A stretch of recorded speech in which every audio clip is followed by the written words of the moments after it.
Good afternoon, students, or good day, students, depending on the time you're looking at this material. The course itself is the use of English. It's a GSP course, and it's a first semester course. Specifically, I am to discuss Module 2. My name is Mr. Desmond Ikemefuna, and I am handling Module 2. It's a very important course, and I can assure you you're going to have a wonderful experience. The goal and aim of this course is to provide you with a basic experience in the area of the grammar of English. It is hoped that at the end of the course, this particular unit, you'll be able to have basic experience, basic learning experience in the area of grammar, the kind of grammar you need to at least do your everyday activities and be seen as an educated person. This is Module 2, and we're faced here with the basic grammar. The module discusses the basic components of grammar, namely 1, parts of speech, 2, tense, 3, punctuation, and 4, sentence. Of course, when we talk about sentence, we also have in mind sentence, looking at it from the structure and looking at it from the function. Let's go to topic 1. It's called parts of speech. And what will come to mind is, what is the meaning of parts of speech? And for us to be able to answer this, we must go back to the words. There are several words in English language and in all other languages. And these words belongs to different groups. And these groups are called parts of speech. Each of these groups contains many words. A part of speech is therefore defined as a set of words that show the same formal properties, especially with regards to inflection and distribution. Let me break it down for you. These different words are grouped according to their similarities in terms of inflection, in terms of distribution. So those that behave alike are called and classified as one part of speech. Those that behave differently are grouped in different other forms or parts of speech. So when we talk about noun, it means that every word that is a noun have shared properties, shared way of behaving, shared attribute that is common to all nouns. And that takes us to the fact that we can now have a definition for the concept. So we move down.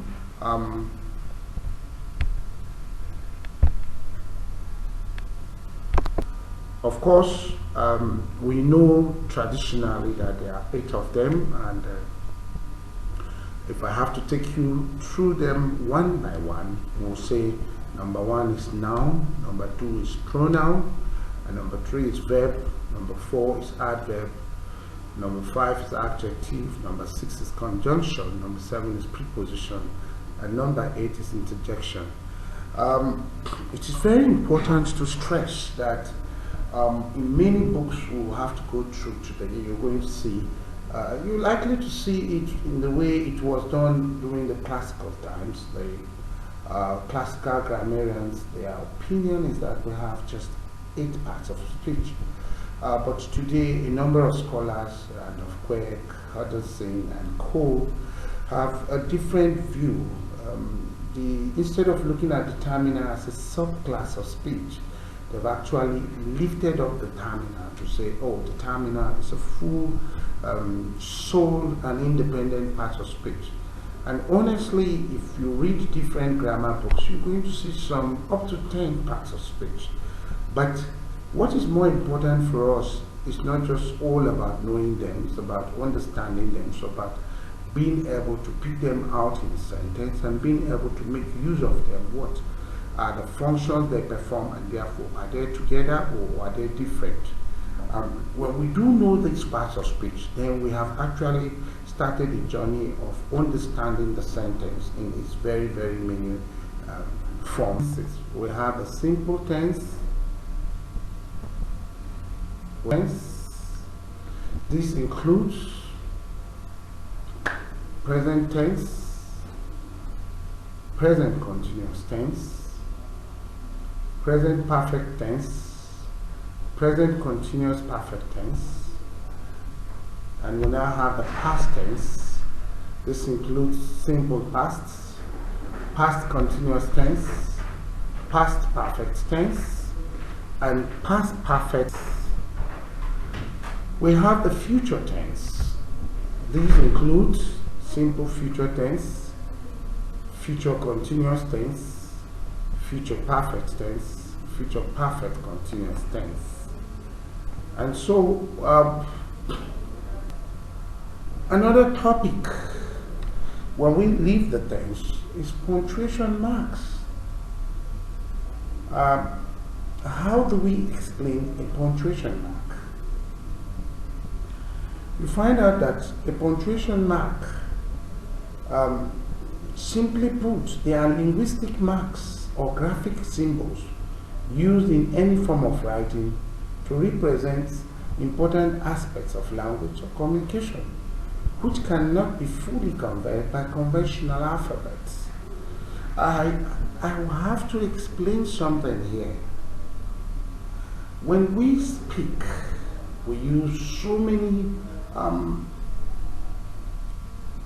additional instruments to support what we speak. We use eye gaze, we use body languages, we pause, we breathe in, and all of this cannot be represented by conventional alphabet. So what is the work of punctuation marks? They try to capture our pause, our breathing in, our hesitation, our omission, and so many other things which the conventional alphabet cannot capture for us. So through the punctuation marks, we'll be able to know there's a pause, and we'll be able to know what kind of pause. Is it a strong pause like a full stop? Is it a weak pause like a comma? Is it a pause in between a comma and a full stop, maybe a hyphen or a dash? All of this we know through marks. There are different types of punctuation marks, so many of them. They include the more regularly used ones, such as number 1, full stop, number 2, comma, number 3, semicolon, number 4, colon, number 5, interrogation marks, or what we call question marks, number 6, exclamation mark, number 7, quotation mark or inverted commas, number 8, ellipsis, number 9, apostrophe, number 10, our capital letter. All of these perform wonderfully well in a writing. They enable the writing to have a particular sense of motion and break, pause, and speed, and they bring about not only clarity of communications, they could also bring about style in the way we write, beauty, flavor. With good punctuation mark, we distinguish our writing to be that of somebody who is schooled. The last topic in this model is called sentence. Sentence is an important component of a text or a piece of writing. Every sentence starts with a capital letter and ends with a full stop. By way of definition, it is defined as a group of words that expresses a complete thought. It is defined as a group of words that expresses complete thoughts. All major sentences are divided according to their structure into simple sentence, compound sentence, and complex sentence.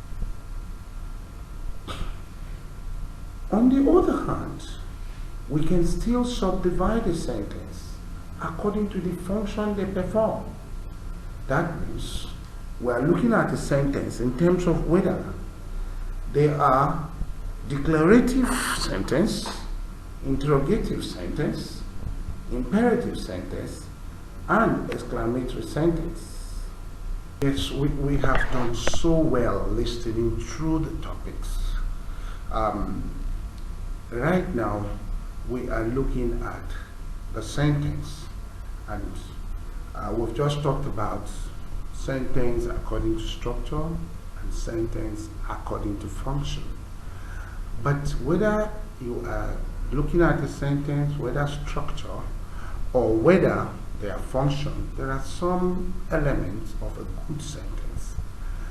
Some of these basic elements of a good sentence include: number one, a good sentence must have a subject. And in case you have forgotten, a subject is the doer of the action in the sentence. Number two element is that a good sentence must have a predicate. And the predicate, number three, is that a good sentence must have a finite verb. And number four, that a good sentence may or may not have a complement. All of this put together enable us to, number one, identify a good sentence when we see one and be able to say, no, the other one is not a good sentence. I want to say that sentence is the most important, or is one of the most important aspects of a text, because everything we do in the text starts and begins with a sentence.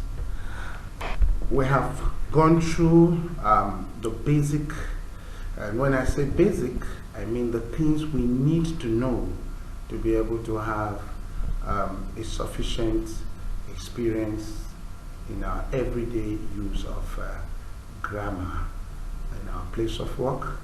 And at this junction, I want to say thank you for listening, and I wish you all the best.